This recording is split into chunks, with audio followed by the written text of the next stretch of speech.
Welcome back to A Fresh Story, the podcast where we have conversations about brave decisions to start over again. I'm Olivia. And I'm Jenny, and we're so glad you're here today.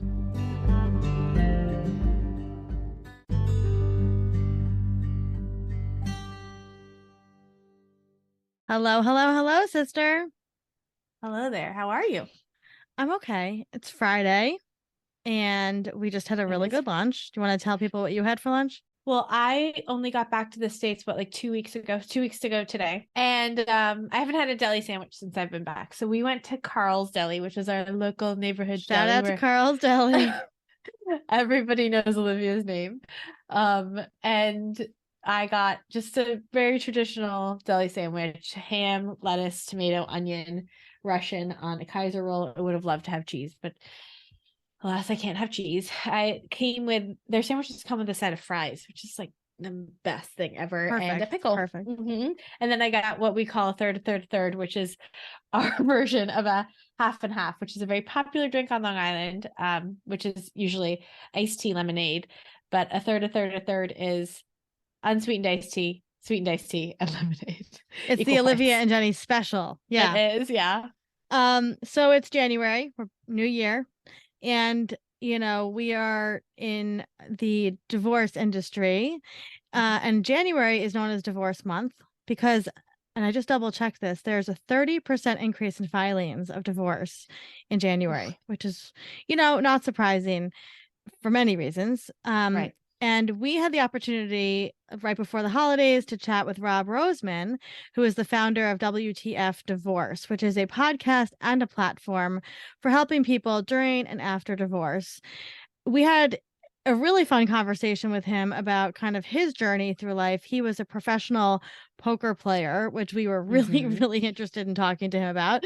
And then became a dad and eventually got divorced. And really, you know, it's one of those people that used his expertise, used his marketing ability and his skill to provide a platform for people to, you know, help them through these times and gain knowledge and get the support they needed. So we're all about that at Fresh Starts. And we had a fantastic conversation with him about WTF divorce, about podcasting, parenting, the isolation of divorce, the isolation of fatherhood, all yeah, of those and things. I felt like it was a great conversation about the vulnerability of men and sharing men's experiences and sharing experiences from the other side of divorce. So take a listen to Rob Roseman, and please remember to rate, review, and subscribe to A Fresh Story on all the platforms, because the more people we can reach, the more people we can help. Enjoy Rob Roseman.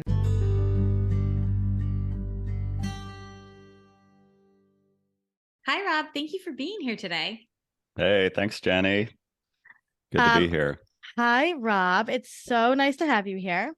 So Rob is the founder of WTF Divorce and the WTF Divorce podcast.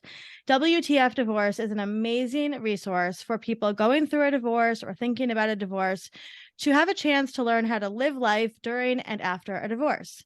He is also a former Las Vegas poker pro, which I want to talk about, a divorced dad of 3, and has interviewed over 100 dads on the Dad the Best I Can podcast. And he's also the author of the 5-star rated book, Dad the Best I Can, Nuggets of Wisdom from Entrepreneurs, CEOs, and 52 Other Dads that will help you thrive a dad life without losing your mind. Rob, it's so awesome to chat with you today. We connected on Twitter and kind of within all the social media circles a while back. Can you take us back to the beginning of your Fresh Start story? Yeah, and thank you for the intro. I think after getting 3 kids to school somehow at 7:30, I need to read that book because the losing my mind part is applicable. I hear you. We were down to the wire today with the bus, so I hear you. Every day. Yeah, I sign in that late. I sign it with pride. I'm like, 7:31, why are we late? I just write Dad. Oh, that's and I'm so like, early, 7:30 to school. It's absurd. It's insane. But yeah, I mean, it's interesting because like I started Dad the Best I Can after moving across the country with my wife at the time and had 3 kids under 7, and I was like, dad life is hard and nobody really talks about it. And then fast forward 2 years later, I got divorced and I'm like, whoa, this is like a whole other level of hard. Yeah. So yeah, I've just kind of had a whirlwind of a few years. I'm very amicable with my ex, but as you know, divorce life, Yeah. even when it's going well, is a completely new experience that nobody prepares you for. Yeah, it's true. It's true. So take us back to like moving across the country with three kids that were very little. And what made you want to kind of start this platform to help other dads out? Yeah, again, it was just personally like I would call my friends like, "Are you guys going through this? Because I'm losing my mind." Yeah. And I was a former poker pro, so I was trying to start over and was really interested in entrepreneurship. And I thought, hey, what better way to connect with people than a podcast? Which props to you guys for immediately starting and ramping up. It's impressive. So I reached out to kind of a mentor I'd found online, Jesse Itzler, Sarah Mhm. Blakely's husband, Okay. and Mm. kind of reached out to him, sent him a book for his kids, and I said, hey, if you wouldn't be a crazy idea to hop on the podcast, and he's Mhm. like, book it, let's go. I love it. And after that, I got some momentum and just really enjoyed talking to other dads that could be CEOs of companies, they could be stand-up comedians, they could be your neighbor next door, because we're all going through just similar things, and there Yeah. wasn't nearly as much conversation around it as moms were Right. having. I love that. So take us back. I want to know more about the poker pro stuff. How did you get into that? Yeah. We come from, our grandfather was a big poker player, so we kind of were Oh, raised in a nice. house with poker, always yelling at us to get out of the room so he could play poker. So where did that start? Where are you from originally? So I'm from Miami, Florida. I Okay. went to college in Florida. I moved to Chicago, where I was a Okay. trader on the floor. So Okay. there's a pattern here of a little bit of chaos, a little bit of risk taking. Mhm. Did that, had a really good run, and then I had we'd play poker with my buddies, like home games, just like every high school and college kid would do. Yeah. I had a big score in the World Series of Poker, the ESPN, the big one, and I thought, Mhm. why not? 8 years. I was ready for a fresh start, if you will. Mm-hmm, mm-hmm. Packed my bags, moved to Vegas, and thought I would do it for a year, and ended up doing it 11 years professionally, Whoa. and had a great career doing it. Made money every year. Had some big scores, and at the time met my wife at the time there, and we Okay. ended up having our three kids in Las Vegas. And Okay. I Mm. had this dual life of I would go to the Bellagio at 8 Yeah. p.m., stay till 5 a.m., come home, see my kids, and somehow it all worked. But it's definitely like I'll look back at that chapter of my life and say that's pretty cool. Yeah, that must have been interesting though, because then you were kind of around during the day with the Exactly. kids. Yeah. Were you in full dad mode from like 6 a.m. until like they went to bed, or It how was was that working out? Yeah, I mean, just my brain is scrambled even thinking about it. When I had one kid. I have Yeah. three kids now, and as you know, that you're ramping up Yeah. the degree of difficulty. I would come home and go to sleep a lot of times, then wake Right. up. But yeah, I mean, interestingly enough, like being a poker pro, my wife had a more stable career job, Mm. so it kind of Shocking. complemented each other, and I could be around the kids a lot more Right. than Mhm. a lot of my friends, Right. which was amazing. And Right. it was also like, holy crap, a lot of my friends were going to work and they'd get home at 6 and have dinner, put their kids to bed, and I'm like, I've been my kids all day. This is hard. And that Yeah. kind of led itself. So I got in a really great I'm still going have a really great experience of being around my kids when they're young, which Yeah. is a unique opportunity, but also comes with costs. I have a lot of respect for moms and stay-at-home moms. Like, Mhm. it is a grind, and it's thankless, and Yeah. yeah, it just gives you a lot of context for what other people are going through. Yeah. That must have been kind of an isolating experience, which explains why you went out and found these other dads that were like having a closer experience to you. Because I think as women, I don't have kids yet, but as women, it's built into it a little bit. Like you're a stay-at-home mom, there's other stay-at-home moms, there's groups, there's networks. And I think it's unusual to be, or not unusual, but it's less usual, let's say, Mhm. and hopefully more usual in the future, to be a dad that's really kind of a stay-at-home dad or a work-at-home dad, or a combo hybrid father situation like that. So that was part of what led you to go sort of reach out to like Sarah Blakely's husband, like these other men that were sort of doing a similar situation. Yeah, I mean, you nailed it. Extremely isolating. I still grapple with the stay-at-home dad, work at home. It just like doesn't even sit right. Like Yeah. sometimes I'd go, talk to other guys who are like, "Hey, Mr. Mom's here," and I'd be like, "That does not really sit No, right. I'm doing No. other no, things," and right. it is very isolating, confusing. It adds a dynamic to your relationship that can be Hmm. confusing because nobody teaches you how to do these things. Marriage is hard enough, and now you're adding all these elements into it. So yeah, I think parenting can be extremely isolating, but Mm, like you said, women, they go have book club, wine, talk to their right. friends, texting, guys Mm-hmm. just not talking about this stuff. So I was like, I guess I got to be the one to initiate it, and people Yeah. were Yeah. very willing to open up because I don't think, they're going through it, but they're not having these conversations either. I was just curious, what are the skills that you took from being a poker player that you put into parenting? It's a good question. I think about that even today because through divorce adds another element. A Mm-hmm. lot of failure. You were constantly going to be. I mean, I had a Yeah. great career playing poker. I would lose 40% of the nights that I Mm, played. So you Mm-hmm. have to like take your losses. You have to deal with uncertainty. You do, and part of being a poker player is getting in the mind of the other person. And a lot of people are, a 5-year-old is a perfect Mm-hmm. example of that. So like kind of just mhm. trying to feel out like what are they going through? What do they really want? But end of the day, I think a lot of it's just like builds up resilience that I guess, comes with being a trader, being a poker player, where you're just getting Mm. punched in the face a lot. And Yeah. that's something as a parent that, Yeah. moms and dads are going through Yeah. 17 All the times a time. day. I mean, I would imagine too, like so much of it is mindset, right? Like with parenting, it's all mindset, with poker playing and with being a trader and having to kind of like put yourself into the mindset of like reading other people's minds.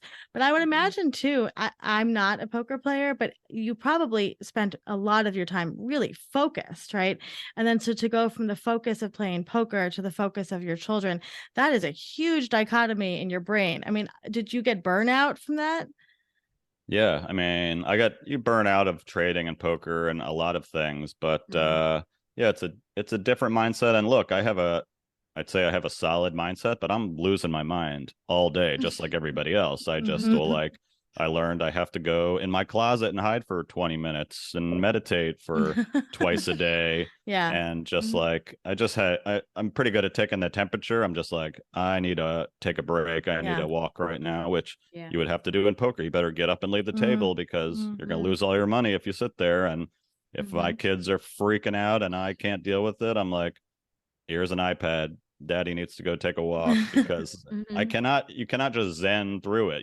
Yeah. I think that's Hmm. a misconception that you see online is like people are like, you just got to do this and, say, I Hmm. feel like, and all these tricks. Seems Right. like you're very upset right now. And I'm like, that's all good on paper, but like you get, in the moment Yeah. In the and trenches. yeah, your Hmm. brain just the chemicals start flowing and you just shut off. So I think uh, I'm not great at controlling them all the time, but I'm aware of what's happening. I'm like, this is not real. Or sometimes another big piece I learned is like, this day just sucks and just Mhm. accept it instead of like, come Right. on, every day's got to be a good day. No, like just go to sleep. It's like the whole, you know, Right. settle an argument before bed. I'm like, no, just go to bed because Good. we're not thinking clearly here. And sometimes you just have like a bad night at the table. Like it's the same thing, right? You're not getting dealt anything good. I only recently started playing poker, and I have a point to this, but my loves poker. He's a complete. It's like his favorite thing to do in the world. Tomorrow's his birthday, so I'll probably be playing poker tomorrow. And but I've expressed to him that like by the time I get to the end of the week and we can like stay up and like have a beer and play some poker, I have made so many decisions as like the chief operating officer of this company that and like that's what poker is making decisions and like taking in information. And I feel like going from doing that to then like going to being with kids where like you are also like taking in information and making decisions and how do I react and do I react and what do I say and how am I going to like not traumatize them on all of these moments. It sounds like a really like just an exhausting situation, which leads me to the question of what happened after 11 years that you decided to stop playing professional poker. Yeah, well, you nailed it. We call it a decision fatigue, just these micro Yeah. decisions that, especially as a parent, you're just like, what do you Yeah. need? Where are we going to eat? What Yeah. is this? Like Yeah. that is what And gets you. I'm And playing poker with somebody that's been playing it for 20 years, and I've been playing it since last January. So I'm like, I'm trying so hard here yeah, to keep well, up. right. And once you've done it a while, it is like more like riding a bike. Like, what do you mean? You just Right. fold that hand. That's Which not I really a also can't do. decision. Exactly. Exactly. Right. So, right, he does have an advantage, but it is more fun when you just start. So, I mean, I really never thought I would play professionally for that long. I just like Mhm. kept doing well with it, and it would, like I said, it created a really surprisingly good work-life balance with the family. But yeah, burnout is typical of any, I think, high stress job like Right. that, where Yeah. I like playing with my friends. I like playing in, some of the big exciting events, but the day-to-day grind, sometimes those people they're negative and nasty. And I would Mhm. be like, I don't want to, this is not who I want to be around. Right. And I think playing for fun, what you guys are doing or what you see on TV is like, that's a healthier way to go about it. Um, Thanks, but yeah, bro. poker is supposed to be fun. But yes, there's a lot of decisions, and that can by the end of your week just be like, I don't care. I'm all in. Just, let's go. Yeah. I love Oh that. yeah, there are plenty of nights where I'm like, can we? I just want to go to bed. So like, I'm all in, and then I'll Oh, win, yeah. and I'm like, this is not what I want to be happening right Right. now. So you quit poker. Did that coincide with your move back east? Am I Yeah, assuming yeah. correctly? So my wife at the time had a great career opportunity, and she's like, we just had a baby, and she's like, this is crazy, right? I'm like, yeah, we're not doing that. And then like 2 weeks later, we were looking at houses, and she's very decisive. I'm pretty decisive, and we said I was ready for a change, so it just kind of lent itself to like, let's take the leap and start completely fresh in a city where we had no family, didn't know anybody, with 3 young kids, with me starting who knows what. So it was a Right. giant leap, but yeah, I'd say it worked out. I mean, we've had the bump of divorce 2 years later, interestingly enough, which was just another, part of the adventure. But yeah, it's a lot of change, and like what you guys do and talk about, like it can be very like dysregulating, and there's not many people. All my friends are married. They all live in Miami for the most part, or New York, where their life is stable. So like Yeah. I find it like it can be very isolating when people don't get, or they're like, oh, it's so fun, how's this new city, and you're like, I don't know Right. anybody, I'm around my kids all day, I'm losing my mind. So Right. yeah, I think it's very important to like find people that are going through similar situations as you. So you went and you moved, and then when did the podcast start in that time? Pretty quickly. So actually, I moved. It's funny. I have my sister's a kindergarten teacher, and we started a reading company online where she Okay. she kind of helped teach my kid how to read. I was like, "You're good at this. I'm good at the marketing website." And I was in the backyard listening to a podcast with Sarah Blakely, and she says she had 4 kids, and I'm like, "Wow, I got to meet this woman. This is like my North Star of who I could meet." And so I said, "Oh, let me start a podcast," and just kind of did that pretty quickly when I was like, what do I do now? And I always tell everybody, if they have any interest in starting a podcast, to just do it, because it's not as hard as you think, and you'll meet amazing That's people what that we've been saying. that Yeah. you could not otherwise meet. So I did it as almost like, how am I going to get plugged into Atlanta? And that just led to like, oh, this is fun, and I like creating content, and I like sharing other people's stories, is what I found like the most gratifying. So Yeah. just kind of kept going with it, and it's been a fun ride. So what was the business with your sister? So we still have it's called kickstartreading.com, where she makes like videos, 2-minute videos to teach her kid, because I had a 5-year-old going into kindergarten. I was like, I know how to read, but I do not know how to teach them. And Yeah. she's like, oh, I can help. And I was like, this is something, because you're a superstar and I'll be in the background. So yeah, she makes videos and like free printables and all that I kind of love that. stuff to help. We call it screen time you can feel good about too, where like the parents can be like, watch this, and then go watch Blippy Right. or whatever trash you need to see. Exactly. I love It's that. an educational commercial before they Right. get to their fun Exactly. stuff. Eat The one green vegetables. bean, and Right. then right, here's the Exactly. Right. pizza. Yeah. I love that. You're such an entrepreneur. You're always coming up with like I love these like nuggets that you get and then you like turn it into a whole empire.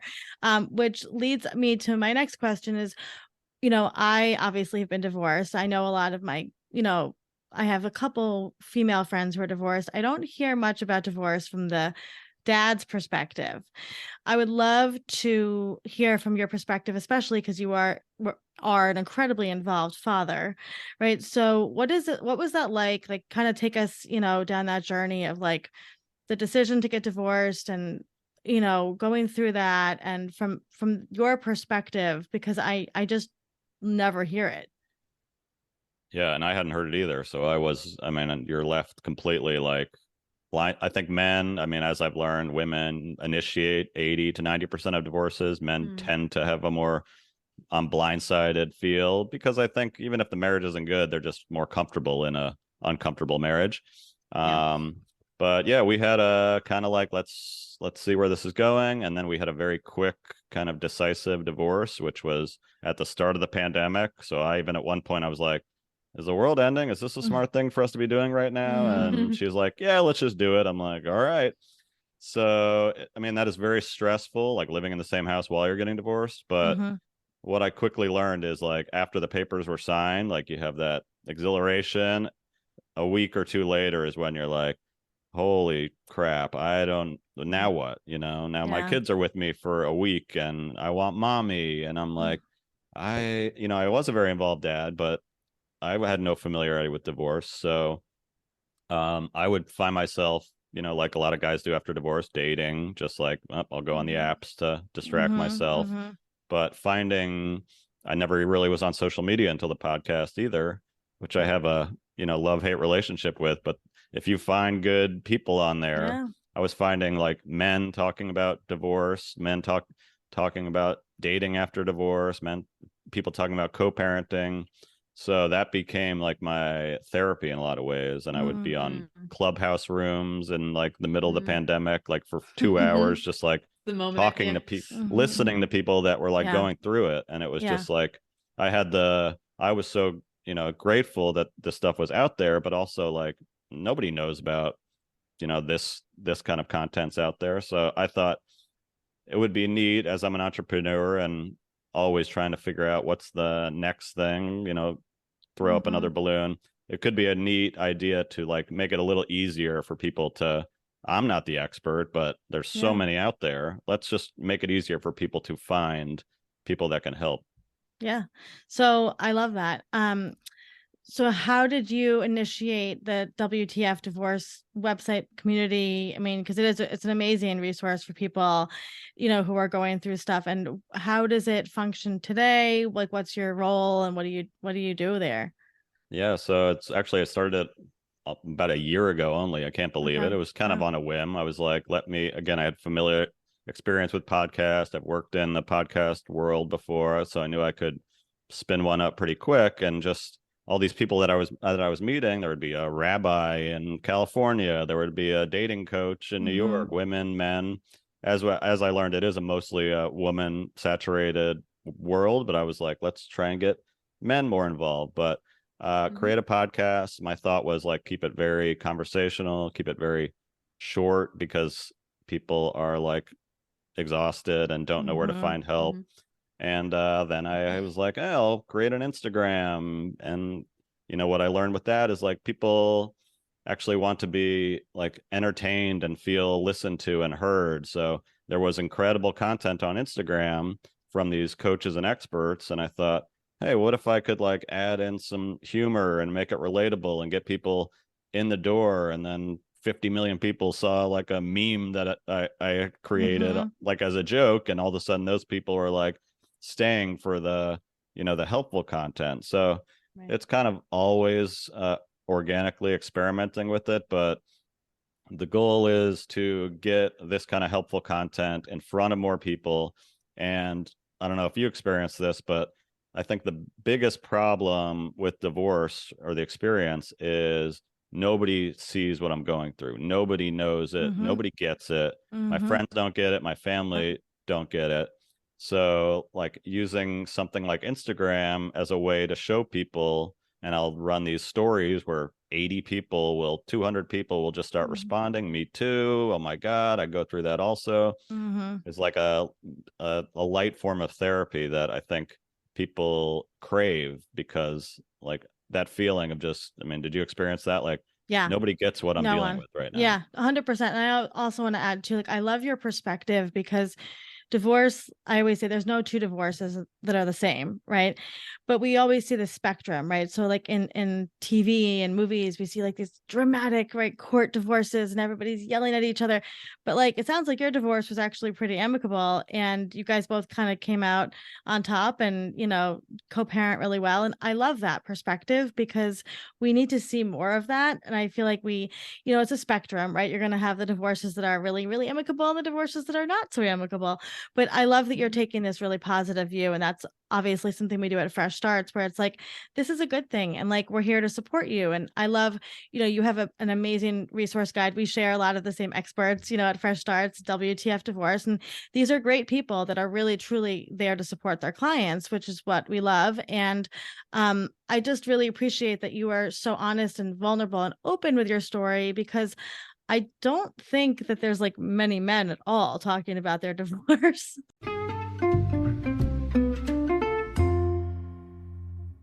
People that I know where the couples get divorced, the women do seem to process it a lot more, and the men, at least publicly, are not.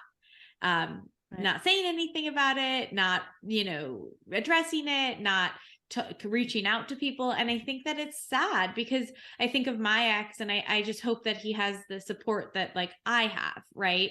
And I think that like tapping into male vulnerability and like showing men that like it's great to like have all of those emotions and like share them and express them, and find other people to communicate them to, it's such an important thing.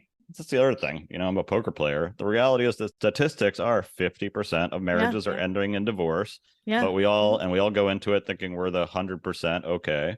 So this is a reality. I just interviewed an attorney about prenups, and she's like, these are like insurance policies. You get an insurance policy on your car, the chance of something happening are way slimmer. So there's so many aspects to it that I think, like you said, men are a lot further behind, and a lot of dads. I moved out of the house, so I was in the apartment.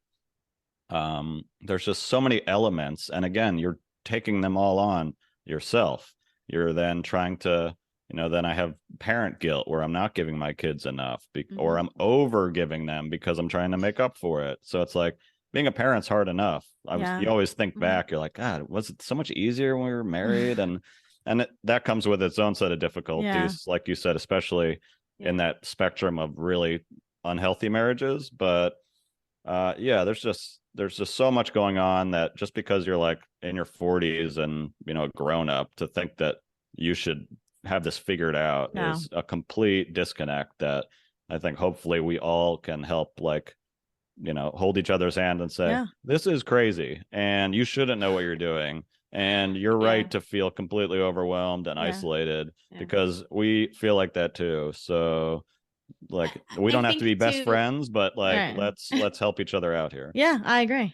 Yeah, I think too, it's so, like Olivia and you both said, like, no divorce is exactly the same. And so I think that as children of divorce, it's interesting. And our parents were divorced too.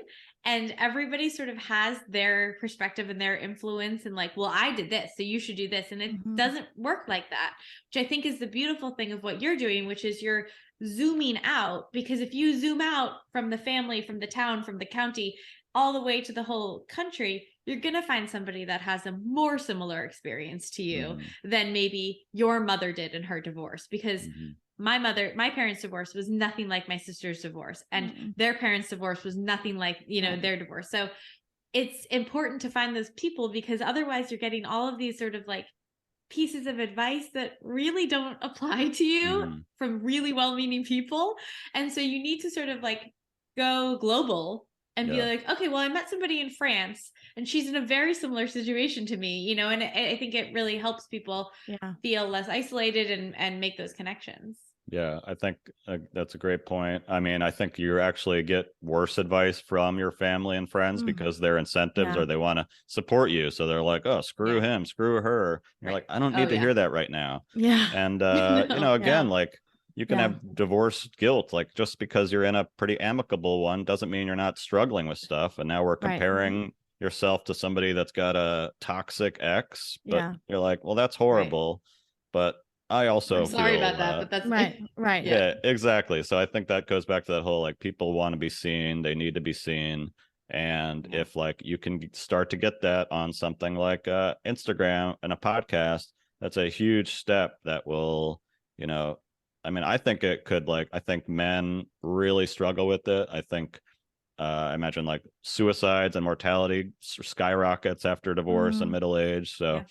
like just being able to show somebody that even if you don't reach out and talk, even if you can just lurk and watch on Twitter or on Instagram somebody talking about it, you can be Yeah. like, Yeah. okay, I'm not the only one going through Yeah. this. Maybe even if you know don't reach out to them, just being like a voyeur and seeing that this Mhm. is going on out there, because where else would you find this stuff? Your dad didn't they didn't have Exactly. social media. No. Like No. Back it's in the it's Not 90s. crazy. No. Right.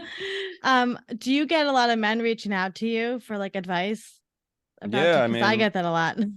oh yeah, I reach out to other guys. That's kind of how I started it. But yeah, like on Instagram, you get a lot of guys that Mhm. say, "Thank you so much for sharing this," or "What would you do about this?" I mean, guys usually come in the door of dating, like, "I don't know how to do this," because that's like what we think we need to do, and we Yeah. again don't. And a lot of guys are dating out of like need for connection too. Mhm. So yeah, I think being able to connect somebody with like, oh, you should go talk to this person who is an expert. Mhm.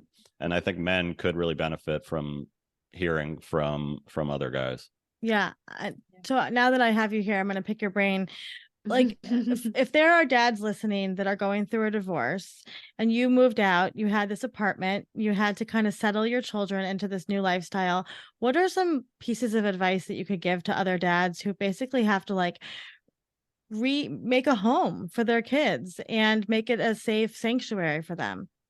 Yeah, it's funny. I reached out to my friend who's an interior designer, and I'm like, I don't know what I'm doing. Like, send me a list of 5 things I can buy for under $200 because this place looks like a bachelor pad, and I've got a 2-year-old girl that like wants to look at Elsa on her wall. So, yeah, I think like finding little touches to the place can be helpful. Obviously, things that seem obvious but are hard to do, like try not to badmouth your ex in front of the kids. That seems obvious but can be very Yeah. counterintuitive in the moment. um Other things like find time for yourself, because you can just throw yourself in that all of a sudden you just lose yourself in the process too. So whether that's I got to start going to the gym just to like be around adults that are Mhm. not my kids. People say don't date immediately after divorce. I think you can date to meet people and have fun and find connections, but like at the same time know that like my head's probably not right, so like maybe don't dive in and get married right away or throw yourself into something Yeah. too intense. But really just like a big resource for me was divorcedover40.com, where Okay. they create like meetups in I pretty love much that. every town in the United Mhm. States. So I think just like be willing, you got to be really uncomfortable too to reach out like that, because I don't know if you dealt with this, but as a divorced person, you're like, hello, like where are people, Mhm. Mhm. wondering how I'm doing, and they come out in the first month, but it's on you actually to initiate all this stuff, which sucks because I asked my friend if he wants to go have a beer, and he's like, oh, I'm busy with the kids. I ask him again. He's understandably busy. Now I'm like, well, now am I the needy friend? Mhm. Then you Yeah. isolate yourself. So you have to initiate a lot of these relationships, which kind of sucks. And you got to be willing to meet people that might not be like your new best friend, but Yeah. serve a purpose. Like they're there for a season, they say. I love that. And it is all about connection, right? I mean, totally. So, what are you doing now? Like, what's going on with the podcasts and everything, and what's coming up for you? What's some exciting stuff in your next phase? Yeah, so like you guys, I kind of threw myself all in into WTF divorce. So just constantly creating and curating content for people looking for it. Yeah, really developing the podcast. We've started even up like a few new like mini podcasts where it's like, I just need help with co-parenting. I just need help with dating. I'm thinking about divorce. So like trying to like help meet the audience in different places where they're at. And, you know, like then finding a way to turn it into a business, which, as you know, is a whole other challenge. But like the way I see it, like I love being able to help people. And the more, you know, I can do it sustainably, the more I can do that. So Yeah. trying to like figure out both of those things, which, like I said earlier, is great to have a sister to support because probably have different superpowers that Yeah. that you can focus on. So yeah, just keep going right now is my main thing. I love that. And in terms of your dad podcast, do you have any interviews that like stuck out as like your favorite? I mean, I'm sure you love them all, but yeah, there's some good ones for sure. I mean, if anybody's never listened to Jesse Itzler, he is like just a rocket ship. He's got 4 kids under 12 and is like you know, married to a billionaire. He's a incredible entrepreneur. So Yeah. Jesse Itzler is awesome. There's one with like a guy named Hal McClarty. He's like you know, these like big tough guys that he dealt with divorce, coaching his kids football, getting changed in like a Starbucks bathroom to like go through these. Yeah, it's just really interesting. I try to also cut those into clips too, so you can like look through and just like listen to a 3-minute story about here's my dad tip, you know, little things like that. So I it's hard to run both of them, but like I love the fact that it's a great thing about a podcast. It lives forever. So even if you make 5-10 episodes, they're always there. People can listen to them when they need them. But yeah, encourage any guy, or if you're, you know, you probably got a husband or a ex or a co-parent, hey, maybe go check this out, because like even if you have a contentious relationship, they're probably with your kids. You should want the best for them, even if you don't want to be with them. They're very different things. So yeah, 100%. If you're raising boys, like that's going to be their role model. So I feel like we all have like a responsibility to kind of help lift guys up a little bit. Yeah, totally. And to change the narrative, right? So that our sons can grow up in a world that's a lot more open and honest. No, I love that. Were there any things that during kind of like all these different fresh starts, like product wise, that helped you along the way that you'd recommend to other people? I mean, I love what you're doing, because like even the thing with the interior designer, I saw you had an organizer on your site. It's just like they're underratedly important. Yeah, I mean, I don't know. I'm always thinking of like, what is the product that would help you? Sometimes it's like, I always think about this, like, what should a friend get? A friend that's going through divorce, and it actually, while a gratitude journal might be nice, like for a guy, and I know a lot of women, they kind of roll their eyes at it. Yeah. Maybe they just want like a DoorDash gift card, you know, something small. Maybe it's like, hey, I'm gonna go like watch your kids for 2 hours. Don't even say anything and get out of the house. So I think these experiences and like ways to take care of yourself are really important. The support system around you. Absolutely.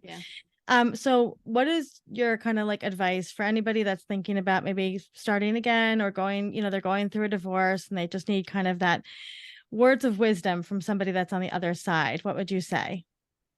It's going to be hard. It's going to suck. I think that's important, because I think a lot of times I found it almost like condescending from like people that are like, oh, it's great, you're going to be fine, you're going to meet some. I'd be like, well, screw you. This is really hard right now. So lowering our expectations that it's going to be really hard for the first few months, year, maybe 2 years.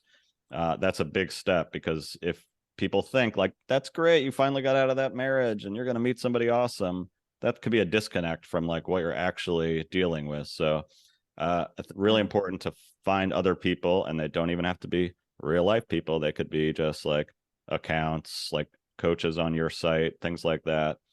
I think dating is okay and healthy for you to find another outlet, even if it is, but try to like pump the brakes when you're like, feel yourself, you know, this person's probably like giving you validation and emotional support that you haven't had in years.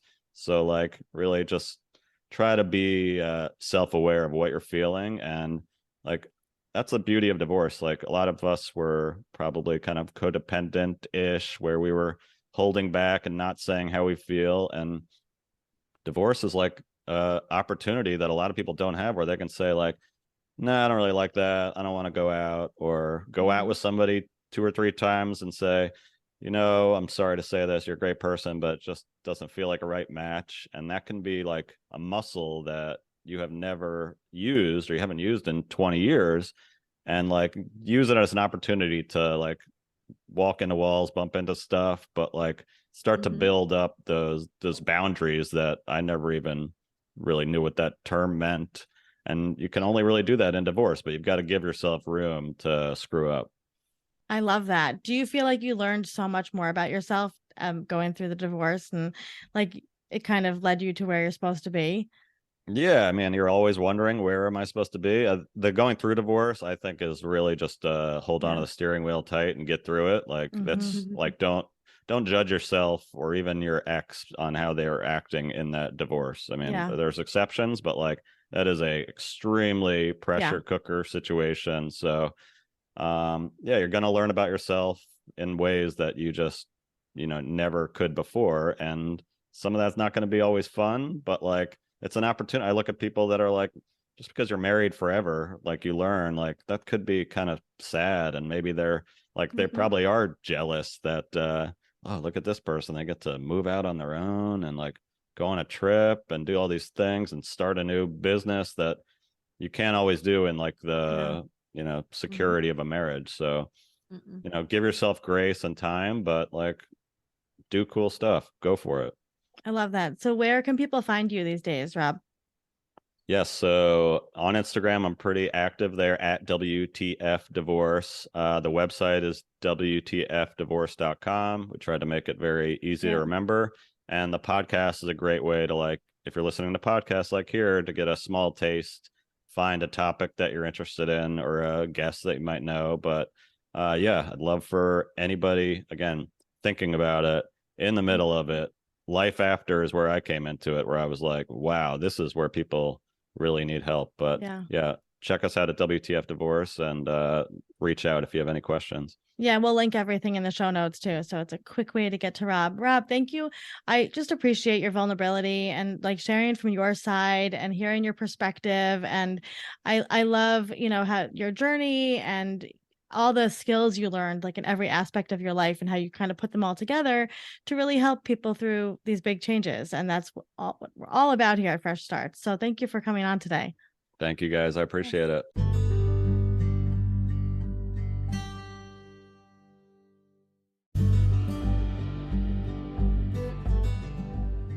Thank you for listening to today's story. We're always here and we're proud of you. Until next time, brave one. A Fresh Story is brought to you by Fresh Starts Registry, the first and only platform for everything you need to start again. You can read the show notes and learn more about today's episode at freshstartsregistry.com/podcast.